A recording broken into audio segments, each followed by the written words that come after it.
I just want to talk briefly about this whole scenario going on with Blizzard and by extension the NBA. Basically everything I'm about to say about Blizzard, you can extend to the NBA as well. Because we all know that Blizzard 2 days ago fired two commentators, but more importantly, they banned a Hearthstone Grandmaster champion and stripped him of his winnings after he showed some support for the Hong Kong protests. This is a truly fucked situation. Now, as such, there's been a lot of backlash, and a lot of people have said a lot of things about why Blizzard have gone about it doing this. I'm not 100% sure that people are hitting the mark. So, before we begin, I am not a historian or an economics major in any way, shape, or form. Do not call me an expert in anything that I am talking about today. I may be wrong about everything. I don't know. I don't think I am, but I don't know, okay? And also, for some fun additional context, I am a Chinese person, born in the mainland, born in Guangzhou. I was raised here in Australia. Maybe that gives you some idea as to how I have made my conclusion. Maybe it doesn't. Whatever. I believe I have experienced both perspectives of this argument, so I'm going to try and give you an idea about what I think. Okay, let's start off with why Blizzard did this thing. Was this a good idea? Was this a bad idea? I get the feeling that this was probably a strategic move from Blizzard, okay? Hear me out, okay? Hear me out. It all comes down to the fact that China is becoming a very powerful nation. Economically, potentially in other ways, I'm not so sure about that, but definitely economically. How do we know this? Let's start from the beginning. And by the beginning, I mean just after World War II, there was a civil war of some sort, and then we had Mao Zedong, the guy whose name is in the Chinese national anthem. That guy. Bit of a chubby face, that guy. So Mao Zedong, under his leadership, brought about something in Chinese history known as the Great Leap Forward. I'm not going to explain it in detail. Basically, the economy of China went from what is called an agrarian economy, whatever that means, to an industrial economy. So, how it basically is today. Essentially, as far as I can tell, it was a shorter, possibly, industrial revolution for China. Something that was shorter and a little bit more recent than the Industrial Revolution.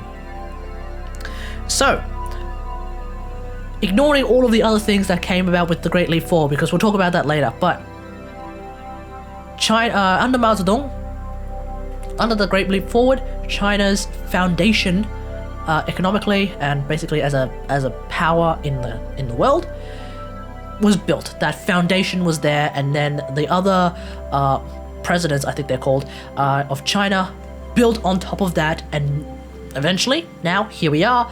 After all the things that have happened since Mao Zedong stepped down, China is now very fucking powerful. How do we know this? How do we know that China might overtake the US as an economic superpower? There's a couple of ways that, at least I think, there's a couple of indicators.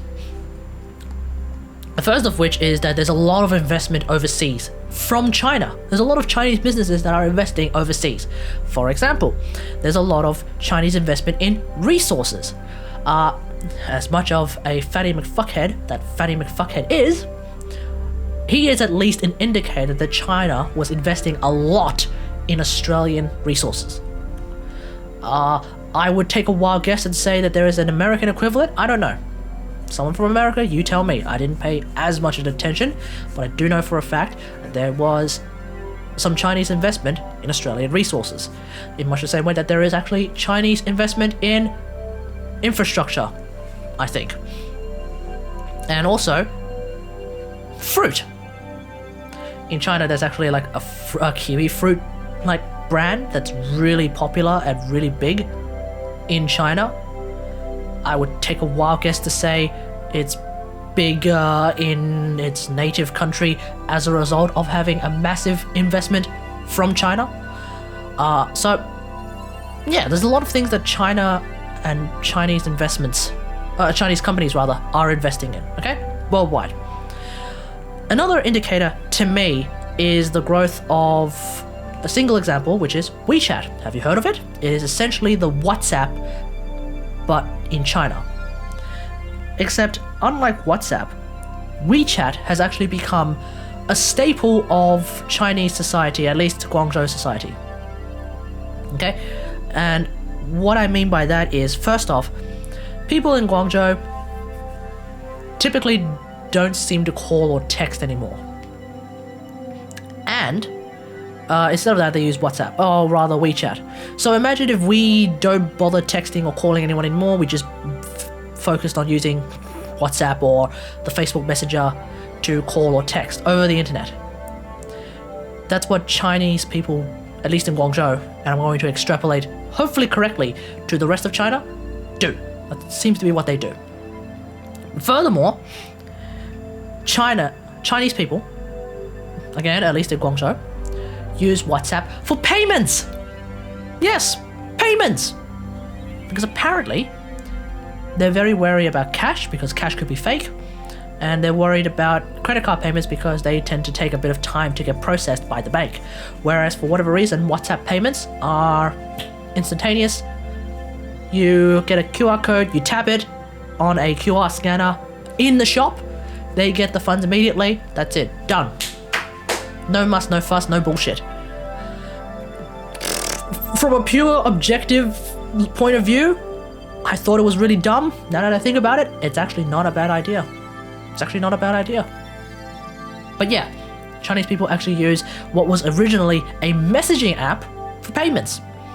And in this messaging app, there is apparently a giant store of additional apps for all sorts of random shit. I can't name any off the top of my head because I don't use this app, okay? I personally don't use this app at all. But supposedly, this particular app store in WeChat could very well eclipse Play Store and the App Store, especially in terms of traffic, especially in terms of the economy of that store. So, to me, that seems like another indicator that China is going to become very fucking powerful. And on top of that, if we look at some advertising billboards, just in Australia, some train stations, they have advertising billboards for a real estate agency here, with some Chinese real estate agents. What's the best way to contact them? Fucking WeChat. How often do you see a company, it's not just real estate agents either, like other companies, Chinese companies, how often do you see, say, the Western equivalent, hey everyone, we're an electronics company, we're a local electronics company in the land of Australia or even America. The best way to contact us is WhatsApp. How often do you see that? The best way to contact us is Facebook? Maybe. Generally speaking, the best way to contact us, email or our website. These guys, on the other hand, nah, fuck the website. Just contact us through WeChat. Legit, that's another thing. So I don't know, these things give me an indication that China's influence, both just as an influence and also economically, could be growing really fucking strong. And again, another indicator, Alibaba. It's Chinese! Even for a name like Alibaba, it's actually fucking Chinese. Largest online retailer in the world. Just saying. So, because of that, all these pro-China remarks, all these pro-China ideas, this may be why Blizzard acted the way they did, why they, and by extension this is probably why the NBA acted the way they did, why they are essentially defending China's place in the world, you know? Because China may be growing to a point where they're going to be investing more, overtaking other markets, overtaking other economies. I don't know, but it seems to be like that, but I could be wrong. And yes, even though Tencent only owns 5%, less than 5% of Blizzard, they probably still want to keep that 5%. To the detriment of the other 95%, maybe. Because perhaps the economy of the other countries, and therefore the power of the other investors in Blizzard, maybe it'll collapse. There has been some talk of a recession incoming, and last time, China actually did pretty well. And Australia did pretty well. By getting investment from China, I think. I'm not 100% sure about that one. Oops. Bottom line is, China did pretty well. Australia was like one of the only Western countries to do pretty well as well, by getting help from China. So, if there is another recession coming, it would stand to reason, if you have some investment from China, you would want to defend that investment from China, so that if all the other investors drop, you still have at least something, right? So that's one thing. And then another thing is, as China grows, there's probably going to be even more investment, meaning more money. So fiscally, economically, you know, it might be a good idea to defend China. If they're not worried about the other economies failing in the future, then perhaps this is just a profit over values argument. People may very well be right about that.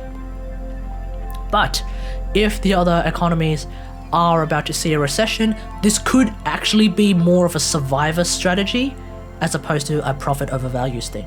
So it's hard to say, at least for me. Other economists, they might look at me and be like, this fucking guy doesn't even know what the fuck he's talking about. Of course it's gonna be a fucking survivor thing. Or the other way around. What a shill. Of course this is fucking profit over values. I don't know. It could be. Either, I think that's where Blizzard may be going with this. So that's all of the stuff that I'm going to say about it. That'll get me a downvote. On the other hand, I think what Blizzard did is still wrong. At the very least, I think they may have gone too far. So, Blizzard's player base, as we know, is revolting really hard. Poor choice of words, possibly? I don't know. The backlash to Blizzard from this particular action is really fucking hard, as it should be. Because obviously, Blizzard is essentially silencing free speech. They are essentially going against a call for democracy. Now, I'm going to take a wild guess here, but I'm going to say that the vast majority of Blizzard's player base is not mainland Chinese and is probably of Western development, demographic, not development, Western demographic. Like me. I would count myself as someone from a Western demographic. So it makes sense. Of course, Blizzard is essentially going against free speech. They're actually fucking kowtowing against Western values. What the fuck? And they're going against the call for democracy. Although, just to be fair, people who are pro-Chinese would argue that for some reason the Hong Kong protests are a terrorist act. I don't fucking know what they're saying. I don't know why they would say that. Anyway, I'm not sure if there was any active Chinese influence in this case, as opposed to, say, the NBA situation where the Chinese media are no longer playing NBA games? Question mark? I don't know. To me, I think maybe the best way to approach this from Blizzard would have been to be not as heavy-handed. Don't ban the guy. Don't strip him of his winnings. Just apologize and then move on. Maybe that would have been a decent compromise. Except for the fact that the Chinese government are a bunch of pissy assholes. Okay? Which may be why Blizzard considered that option, but decided to go whole ham. Because again, if they don't protect their investor, i.e. that even just that 5%, if shit goes down and China gets stronger, they may have just shot themselves in the foot in such a way that they can't recover, and then Blizzard disappears. How do we know for a fact that the Chinese government are a bunch of pissy assholes? How do we know this? I can think of 4 reasons off the top of my head, of which I've actually written down there. The first of which is the internet censorship. This is, oh my fucking god, this is the first thing that pisses me the fuck off every time I show up in China. Because the internet is censored there. Why does Youku, Weibo, various other Chinese versions of social media platforms exist in China?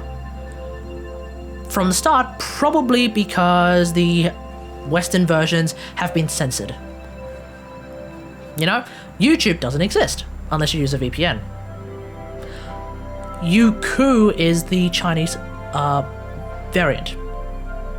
It's probably as popular as YouTube, but honestly, it probably wouldn't exist if YouTube wasn't censored. Similar idea with Facebook. There is probably something that exists in... I'm pretty sure there's something that exists in China that functions like a Facebook, but it probably wouldn't have existed if Facebook wasn't censored. Wikipedia is censored in China, I think. I'm not sure if there is a variant. Either way, the internet censorship in China already gives me the idea that the Chinese government are a bunch of pissy assholes, because that's their thing. They chose to do that. Okay? Second thing is related to an internet censorship, and that is an information lockdown. I'm mostly referring to the one involving the Tiananmen Square massacre. For those who don't know, there was a student protest in 1980 something rather. In that protest, a lot of people got shot dead. That was also, I think at the same time, part of the whole tank guy thing, where you have 4 Chinese tanks, and they're just desperately trying not to run over this one guy holding his shopping. That photo is part of the Tiananmen Square protest, I'm pretty sure. Either way, I know for a fact that it happened, and I was born after it. People in China who are about my age, born after the Tiananmen Square massacre, they don't know about this, unless their parents told them. But would their parents really tell them? Question mark. They don't learn about this in school. Now, obviously a pro-China person would be like, oh, you're such a fucking Western shill, mate! Born, raised in Australia, they fucking teach you all this anti-Chinese shit. Bet you they don't tell you about shit that Australia does. It's not really the right accent for them, but whatever, fuck it. I know for a fact that Australia has taught me at least Australian schools have at least taught me a handful of Australian atrocities. For example, the Stolen Generations, an absolutely fucked up time in our history. So, you know, I know for a fact that my country's history is not perfect, but I question if Chinese students know that their recent history isn't perfect and includes a fucking massacre. Question mark.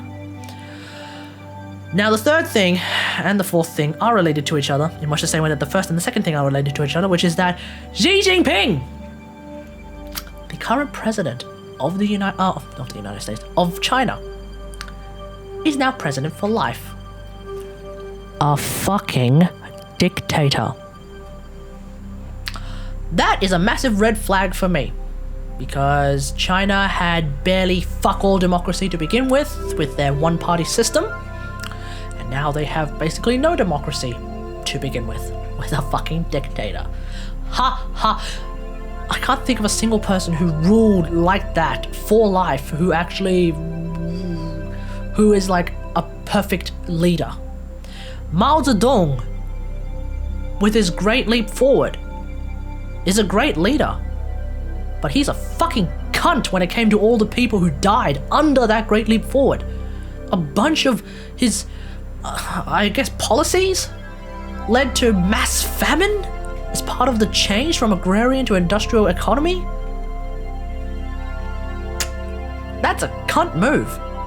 Cunt move. So, you know, Xi Jinping, president for life, I have absolutely no hope. I have no optimism for his rule. Then again, I didn't really care about the other guy's rules either. Hu Jintao, Deng Xiaoping. Apparently under Hu Jintao there was mass corruption, but not him. I don't know. Right now, I'm just going to be paying attention to this guy because just he seems comically bad when you take into account that he's actually got the mentality of a fucking child. This guy got pissy because people compared him to Winnie the Pooh, and he banned Winnie the Pooh. What kind of a fucking... Imagine being the leader of what I'm thinking is going to be the most powerful nation in the world economically and politically, possibly. And yet, Winnie the Pooh tips you the fuck off. You don't have the temperament to be president. I'm sorry. You just don't. Okay? You just don't. So, anyway, enough of that. We've been yammering for about 20 minutes. I tried to keep this short by keeping it structured. Instead, I ended up going long. My conclusion overall is I can see where Blizzard is coming from.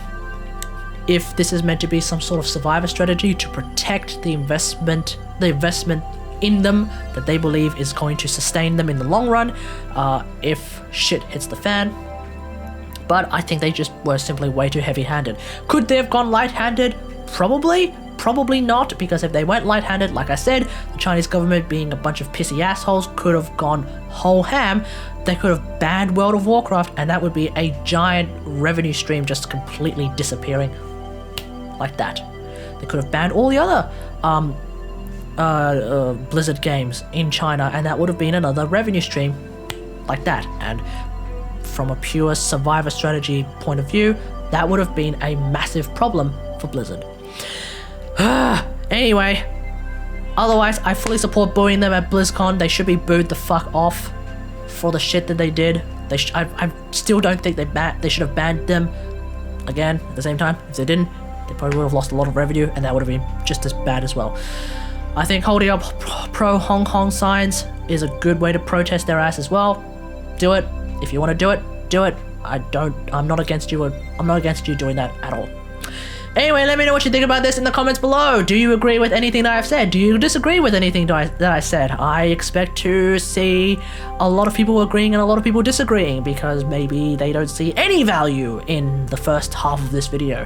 Maybe they see no value in the second half of this video, or maybe the other way around. Maybe see value and etc, etc. Anyway, don't bother subscribing if you're hoping for me to have more hot takes on the whole China situation. I don't want to talk about this, because again, I'm not an expert in this in any way, shape, or form.